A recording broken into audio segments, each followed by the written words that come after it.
ह्याचं एक कारण कोणतं? मग सद्गुरूंनी सखोल चिंतन केलं. कारण सद्गुरूंनी त्यांचा सद्गुरू आहेत की नाना महाराज गोंदियांचे. तर त्यांच्याकडे त्यांनी अनुग्रह घेतलेला होता आणि ते सखोल अभ्यास करायचे आणि ऋषीमुनी तत्वज्ञान, संतांची शिकवण या सगळ्या ग्रंथांचं ते वाचन करायचे. आणि त्यांच्या जीवनात काही त्यांना अनुभव आले. त्यांच्या सद्गुरूंनी त्यांच्यावरती कृपा आशीर्वाद झाला आणि हे सगळं करता करता त्यांनी ना एक निर्मिती केली, ती म्हणजे जीवनविद्या मिशन. जीवनविद्या मिशन म्हणजे काय? जीवन जगण्याची कला कशी अवगत करायची. मग ते ऋषीमुनीचं तत्वज्ञान सांगल्यानंतर सद्गुरूंनी सांगितलं की त्यांनी प्रचार प्रसार करायला सुरुवात केली. प्रवचनाच्या माध्यमातून, टी व्हीच्या माध्यमातून, रेडिओच्या माध्यमातून, अशा ठिकाणी बऱ्याच ठिकाणी अशी सद्गुरूंनी प्रचार प्रसार हा माध्यम केला. समाज प्रबोधन कार्यक्रम घ्यायला सुरुवात केली मोठमोठ्या ठिकाणी. त्या ठिकाणी गिरणी कामगार त्यावेळी मुंबईमध्ये ते लोक तिथे एकत्र यायचे.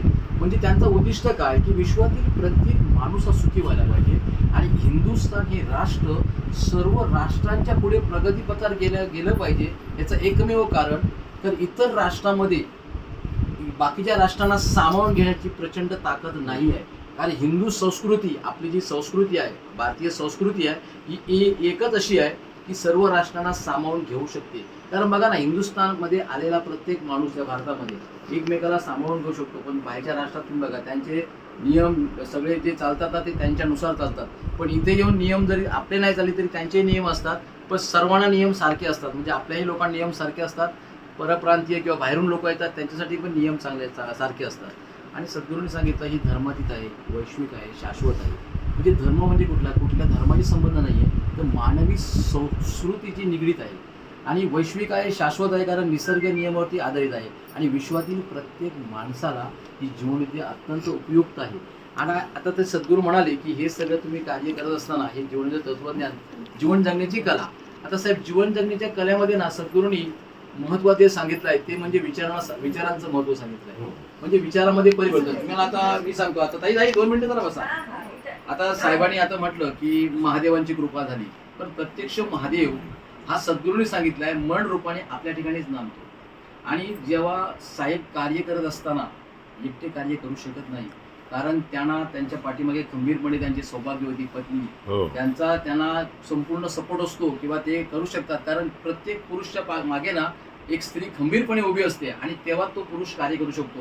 कारण प्रपंच आणि परमार्थ साध्य करण्यासाठी प्रपंच पण नीटनेटका व्हायला पाहिजे. समजा साहेबांनी पूर्ण वेळ जर बाहेर दिला असता कुठे समाजासाठी, तर घरातलं हे वातावरण पवित्र आणि मंगलमय किंवा घरातील जे आपली मुलं बाळ आहेत त्यांच्यावरती संस्कार कोण करणार. तर माऊलींनी ते विडा उचलला. सद्गुरू पै माऊलींनी तेच केलं. कारण सद्गुरूंना दोन मुलं ना, तर सद्गुरूंना 2 मुलं, तर ते 2 मुलांचा संपूर्ण संगोपन कोणी केलं असेल तर मातृतुल्य माईने केलं. म्हणून खरी जीवनविद्या कोणाची? खरंच मातृतुल्य माईंमुळे सद्गुरूंना जीवनविद्या स्फुरली. का? तर तंतोतंत म्हणजे सद्गुरू जे सांगतात ना त्याप्रमाणे तंतोतंत अगदी जीवन कसं जगावं. आता आपण कसं सांगायला सोपं असतं की बघा सगळ्यांनी नम्र राहा, एकमेकाशी चांगले वागा, घरामधील सुद्धा वातावरण पवित्र मंगलमय ठेवा. कारण ही वास्तू आपल्या तथास्तु म्हणतो.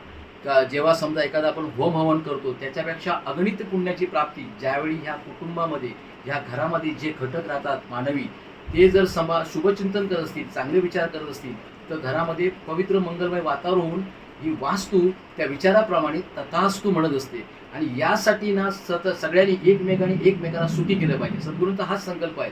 आणि पूर्वी कसे एकत्रित कुटुंब असायचे तेव्हा खूप म्हणजे घरामध्ये एक मजा यायची की लहान मुलं असायची, सगळं खेळायला बागडायला. पण आता काय झालंय, मी आणि माझं स्वतंत्र म्हणजे प्रत्येकजण वैयक्तिक झाले. त्याच्यामुळे काय झालं, एकत्रित कुटुंब तर लांबच राहिलं आणि संवाद पण फार कमी झाला आहे. पण आता हा मुंबईमध्ये आता तुम्ही प्रत्यक्ष पाहिलात ना, तर स्वतःचा म्हणजे 2 नवरा बायकोनी मुलगा असेल ना एक, तर ती दोघं वेगळ्या ठिकाणी, मुलगा कुठेतरी मोबाईल घेऊन एका ठिकाणी बसलेला असणार. म्हणजे मुलालाही त्यांच्याबरोबर बोलायला वेळ नसतो किंवा वडील सुद्धा त्याच्याबरोबर संवाद करायला वेळ नसतो. मग सद्गुरू म्हणतात ना, हे एकत्र यायला पाहिजे. घरात जर आपल्याला खऱ्या अर्थाने सुखी समाधानी जीवन जगायचं असेल ना, तर सगळ्यांचं बॉन्डिंग एका ठिकाणी व्हायला पाहिजे. म्हणजे विचारविनिमय व्हायला पाहिजे. आणि ही विचारविनिमय कधी होतील? मग सद्गुरूंनी सांगितलं, तुम्ही जीवन जगत असताना प्रत्येकाच्या वाट्याला परिस्थिती येतेच ती. कारण त्यांनी सांगितलं आहे, वास्तववादाच्या अधिष्ठानावर प्रयत्नवादाची कास धरीत विकासवादाकडे झेप घेणे म्हणजे जीवनविद्या. कारण जीवन जगण्याची कला. आता ही जीवनविद्या म्हणजे काय सांगितलं? वास्तववाद म्हणजे काय? सध्याची असलेली प्रत्येकाची परिस्थिती. आता परिस्थिती जी निर्माण झाली ती कोणी केली? तूच केली आहेस.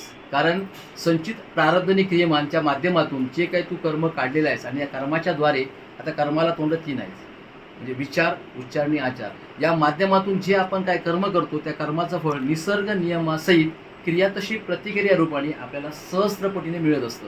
म्हणून सद्गुरू म्हणतात या ठिकाणी तुम्ही सावध राहायला पाहिजे कर्म करताना. पण प्रत्येक माणसाला माहिती ना की मी विचार काय करतो, विचार काय केला पाहिजे आणि विचार हिताचा आहे का.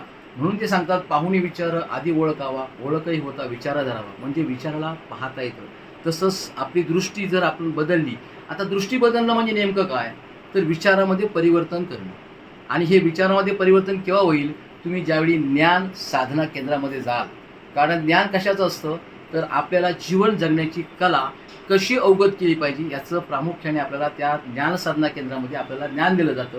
आणि साधना म्हणजे काय, सद्गुरूंनी दिलेल्या उपासना यज्ञ, संपर्क फेरी, ग्रंथदिंडी, उपासना यज्ञ, त्यानंतर प्रार्थना जपयज्ञ, साधना दिल्या आहेत. याच्या माध्यमातून आपल्याला अगणित पुण्याची प्राप्ती होते. आणि ज्यावेळी अगणित पुण्य प्राप्त होतं आणि त्यावेळी खऱ्या अर्थाने आपल्या जीवनामध्ये सुख, शांती, समाधान, आनंद, ऐश्वर हे आपल्याला मिळायला सुरुवात होतं. कारण ते सद्गुरू सांगतात की तुम्ही हे जर केलं ना, ते सगळं तुमच्यावर आपोआप येणार. तुम्हाला पैसाही तुम्हाला मिळायला सुरुवात होणार. तुम्ही पैशाच्या जास्त मागे लागू नका, पण पैशाच्या तुमच्या मागे लागला पाहिजे. केव्हा लागेल, तुम्ही हे सगळं सातत्याने प्रामाणिकपणे जर सगळं हे कार्य करत असाल. आता सद्गुरू म्हणाले हे सगळं तुम्हाला मी दिलं, तुम्ही सुखी झालात, मग आता पुढे काय, मग मला माझी गुरुदक्षिणा पाहिजे. मग म्हणाले माझी गुरुदक्षिणा फक्त तुम्हाला अनुग्रह घेतला, तुम्ही सुखी झालात, मला अर्धी गुरुदक्षिणा मिळाली. आता उरलेली 50% जी गुरुदक्षिणा आहे ती तुम्ही मला कशा माध्यमातून मला पूर्ण करणार. तर सद्गुरूने सांगितलं की तुम्ही सुखी झालात ज्या ज्ञानाने, ते ज्ञान जशाक तसं ग्रंथरूपाने समाजापर्यंत घेऊन जाण्याचा तुम्ही प्रयत्न करा. आणि त्यासाठी लागणारी सगळी जी व्यवस्था आहे ती आपले जे जीवनविद्या मिशन, आपले जे हेड ऑफिस आहे, मंडळ आहे, ते तुम्हाला संपूर्ण सहकार्य करेल. आणि हे करत असताना हे धार्मिक कार्य खरोखर ज्यावेळी आम्ही ज्या ठिकाणी समाजामध्ये जातो त्या ठिकाणी जाऊन हे सद्गुरूंचे विचार मांडतो. त्यामुळे सद्गुरू म्हणतात ना की तुम्ही शुभचिंतन, चांगले जेव्हा विचार करताना तेव्हा तुम्हाला चांगली पत्नी, चांगली मुलं, चांगले शेजारी, समाजातील चांगली लोकं तुम्हाला भेटायला सुरुवात होते. आणि तशाच प्रकारची चांगली लोकं आज जालनामध्ये आम्हाला अनेक, म्हणजे मुंद्रा साहेब असतील, गायकवाड साहेब असतील, तुमचे शाने साहेब आहेत, गायकवाड साहेब आहेत, त्याच्यानंतर अजून तवरावाला साहेब आहेत. म्हणजे असे बरीचशी लोकं कशामुळे मिळाली, तर ह्या विश्व प्रार्थनेच्या माध्यमातून, शुभचिंतनाच्या माध्यमातून जोडली गेली. मग सद्गुरू म्हणतात ना, कोण कुठे केव्हा कसा उपयोग पडेल हे ब्रह्मदेवही सांगू शकत नाही. म्हणून प्रत्येकाचे संबंध सलोख्याचे राखण्यात खरं शहाणपण आहे.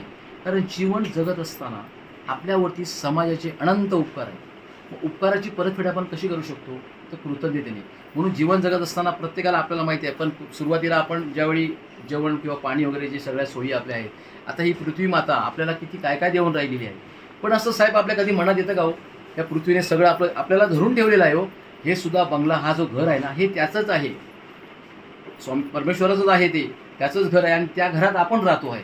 पण आपण असं म्हटलं पाहिजे ना, त्याची प्रत्येक दिवशी ह्या घराची किंवा पृथ्वीची म्हणा, सूर्याची म्हणा प्रकाश देतोय, तर सर्वांची मनोमन कृतज्ञता व्यक्त केली पाहिजे. कशासाठी केली पाहिजे, कारण सद्गुरू सांगतात एकटा माणूस जीवन सुखी जगू शकत नाही. समाजाचे आपले अनंत जे उपकार आहेत ना, ते उपकाराची परतफेड करण्यासाठी प्रत्येकाने कृतज्ञ राहिलं ना, की तुमच्या जीवनामध्ये खरोखर सुख, जे समाधान, जे आनंद, जे तुम्हाला हवं ते तुम्हाला प्राप्त होणार. मग सद्गुरूने विचारलं माणसाचा जन्म कशासाठी, मग आनंद वाटता आनंद लुटण्यासाठी.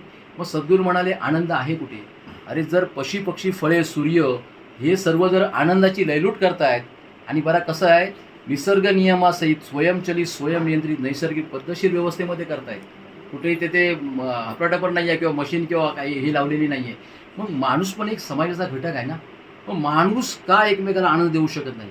मग माणसाला आनंद देण्यासाठी, ती प्रवृत्त करण्यासाठी किंवा ती विचारसरणी त्याला मिळणं गरजेचं आहे. आणि म्हणून खरंच मला असं वाटतं की अनेक संत मंडळींनी या पृथ्वीवर जो जन्म जो घेतला ना, तो त्यासाठीच घेतला आहे की हा मानव आहे ना, हव्यास प्राणी आहे.